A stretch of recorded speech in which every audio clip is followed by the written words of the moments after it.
You're in back-to-back meetings during the middle of the day. They quickly run your energy down, and you know that there are going to be follow-up items that you have to turn around quickly.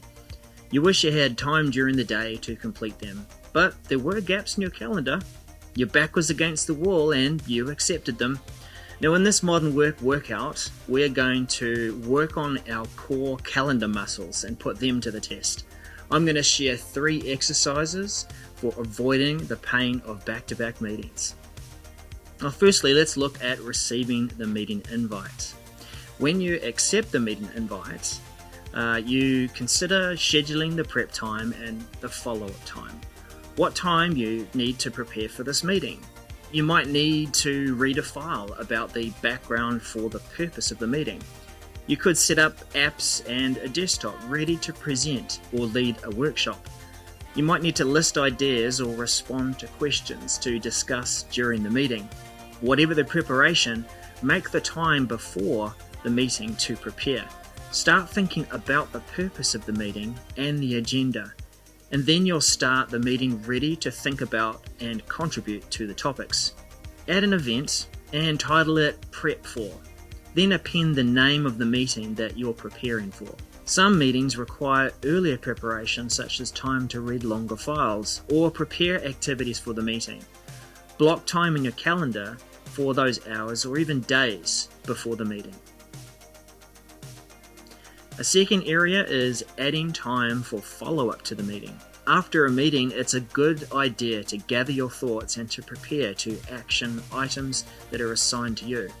While the meeting is fresh in your mind, tidy up your notes. List the steps to complete action items. To give yourself time to follow up, plan ahead. When you receive the meeting invite and accept it, create a 15-minute event after the meeting. Title it Follow Up For and append the name of the preceding meeting.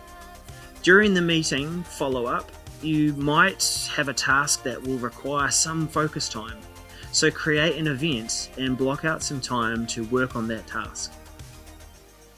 Our third area for this skill is scheduling daily focus time. Make sure you have time every day on your tasks related to your meetings and other projects. You can use Viva Insights to find and schedule focus time, either a recurring time or search the week ahead and schedule a block of time. Or you can create a recurring event for yourself. Schedule 90 minutes at the same time each day. You can edit that event and shift it around if you need to make the time available for another event. Just edit the occurrence and shift the event to start earlier or later in the day. You can create events during the focus time block to show how you plan to use your time. For example, schedule a 60-minute event to write a news post alongside the focus time block. So those are 3 things that we can do to strengthen our core meeting muscles and try and avoid back-to-back meetings. By building in buffer time in before and after the meeting, then we have time to actually prepare, be our best for the meeting, and also start to deal with some of those tasks that have come out of the meeting.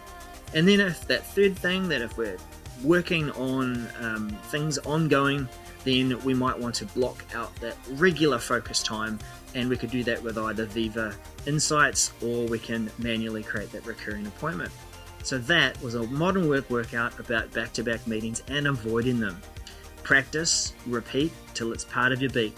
We'll see you again.